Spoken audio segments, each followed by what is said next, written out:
5 minutos del Espíritu Santo. 22 de noviembre.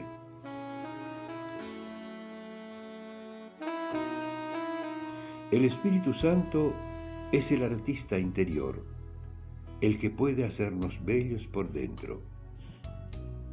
Esto es muy importante, sobre todo hoy que tenemos una idea tan equivocada de la belleza.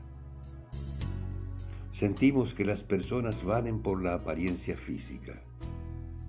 Y la sociedad de consumo nos inunda permanentemente con productos que podemos comprar para mejorar la apariencia exterior.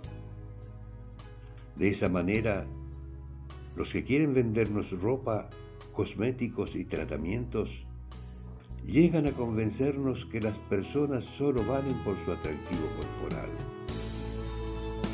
Pero nadie está del todo contento con su apariencia. Y la mayoría de las personas tienen algún temor de volverse feo, viejo, a perder el atractivo físico, a ser despreciado por su aspecto.